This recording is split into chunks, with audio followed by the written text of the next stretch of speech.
Assalamualaikum warahmatullahi wabarakatuh. Kembali lagi dalam video peta konsep mata kuliah Psikologi Pendidikan dan Pembelajaran. Saya Cahya Farida Putri, Prodi Tadris Bahasa Indonesia, Universitas Zainul Hasan Genggong, Probolinggo.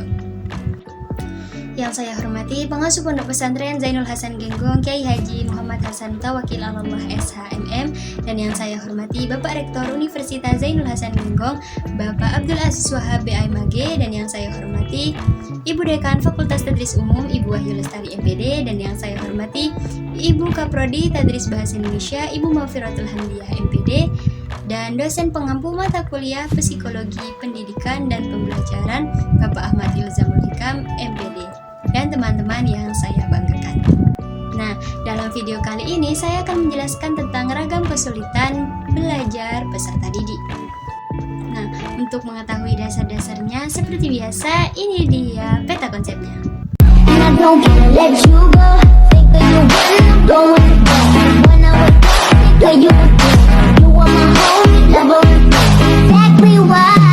Nah, setelah melihat peta konsep tadi, untuk lebih jelasnya, mari kita dengarkan penjelasan berikut ini. Yang pertama ada pengertian kesulitan belajar peserta didik.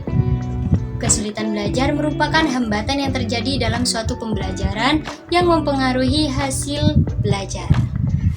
Seperti halnya tidak bisa membaca, menulis, mengeja, berhitung, itu termasuk kesulitan dalam belajar. Nah, yang kedua adalah faktor-faktor yang mempengaruhi belajar. Yang pertama, faktor internal. Faktor internal ini meliputi kurangnya minat belajar siswa, kurangnya memberikan motivasi kepada siswa, dan juga kurangnya motivasi dari keluarga itu sendiri. Nah, setelah faktor internal, adapun faktor eksternal, yaitu meliputi guru yang sulit menerapkan pembelajaran, kurangnya media pembelajaran, dan juga metode pembelajaran yang membosankan seperti metode ceramah, seperti itu. Yang ketiga adalah mengenal ragam kesulitan belajar siswa dan juga solusinya. Kesulitan belajar siswa itu sangat beragam. Kesulitan belajar siswa perlu adanya solusi agar kesulitan tersebut dapat diatasi. Yang pertama, guru mengidentifikasi kesulitan belajar pada siswa. Hal tersebut supaya guru dapat mengetahui karakteristik siswa terlebih dahulu. Yang kedua, mengelompokkan kesulitan belajar siswa. Hal tersebut untuk mengetahui faktor yang melatar belakangi kesulitan belajar siswa lebih dominan pada faktor internal atau eksternal. Yang ketiga adalah menentukan faktor yang menyebabkan kesulitan belajar siswa. Misalnya, ternyata ditemukan bahwa faktor paling banyak pada pembelajaran yang kurang menarik dan pembelajaran yang membosankan, sehingga siswa merasa kurang bersemangat atau ada faktor lain yang melatar belakanginya. Yang keempat adalah mencari solusi dari permasalahan. Faktor yang mempengaruhi siswa sudah ditemukan. Setelah itu, guru dapat mencari solusi untuk mengatasinya. Yang kelima adalah tindak lanjut yang dapat dilakukan guru. Langkah terakhir, guru perlu menerapkan solusi untuk mengatasi kesulitan belajar siswa. Misalnya, guru perlu menerapkan pembelajaran yang menyenangkan menggunakan metode pembelajaran yang unik dan kreatif. Dari penjelasan tadi, diharapkan kita semua dapat mengetahui bagaimana kesulitan belajar siswa dan cara mengatasinya.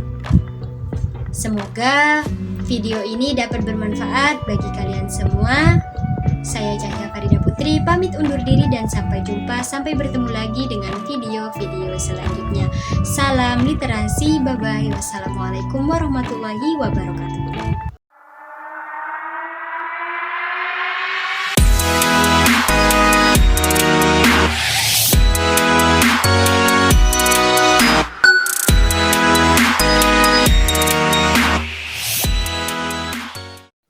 Assalamualaikum warahmatullahi wabarakatuh. Kembali lagi dalam video peta konsep mata kuliah Psikologi Pendidikan dan Pembelajaran. Saya Cahya Farida Putri, Prodi Tadris Bahasa Indonesia, Universitas Zainul Hasan Genggong, Probolinggo. Yang saya hormati Pengasuh Pondok Pesantren Zainul Hasan Genggong Kiai Haji Muhammad Hasan Tawakil Allah SHMM, dan yang saya hormati Bapak Rektor Universitas Zainul Hasan Genggong Bapak Abdul Aziz Wahab BAMAG, dan yang saya hormati Ibu Dekan Fakultas Tadris Umum Ibu Wahyu Lestari MPD, dan yang saya hormati Ibu Kaprodi Tadris Bahasa Indonesia Ibu Mafiratul Hamdiah MPD, dan dosen pengampu mata kuliah Psikologi Pendidikan dan Pembelajaran Bapak Ahmad Ilzamul Hikam MPD, dan teman-teman yang saya banggakan. Nah, dalam video kali ini saya akan menjelaskan tentang ragam kesulitan belajar peserta didik. Nah, untuk mengetahui dasar-dasarnya, seperti biasa, ini dia peta konsepnya.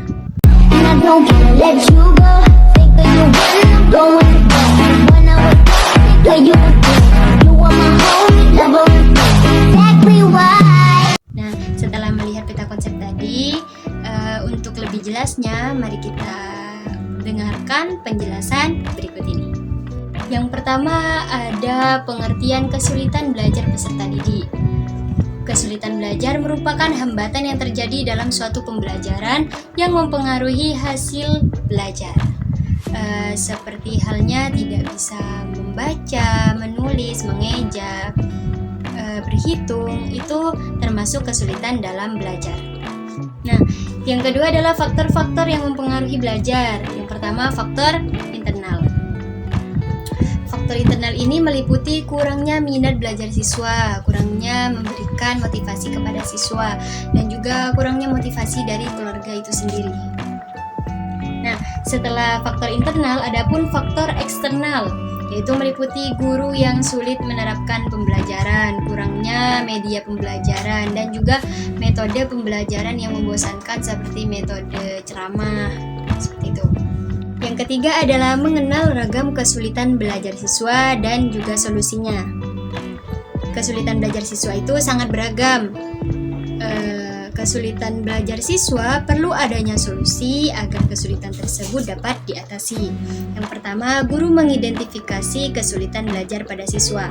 Hal tersebut supaya guru dapat mengetahui karakteristik siswa terlebih dahulu. Yang kedua, mengelompokkan kesulitan belajar siswa. Hal tersebut untuk mengetahui faktor yang melatar belakangi kesulitan belajar siswa lebih dominan pada faktor internal atau eksternal. Yang ketiga adalah menentukan faktor yang menyebabkan kesulitan belajar siswa. Misalnya, ternyata ditemukan bahwa faktor paling banyak pada pembelajaran yang kurang menarik dan pembelajaran yang membosankan, sehingga siswa merasa kurang bersemangat atau ada faktor lain yang melatar belakanginya. Yang keempat adalah mencari solusi dari permasalahan. Faktor yang mempengaruhi siswa sudah ditemukan. Setelah itu, guru dapat mencari solusi untuk mengatasinya. Yang kelima adalah tindak lanjut yang dapat dilakukan guru.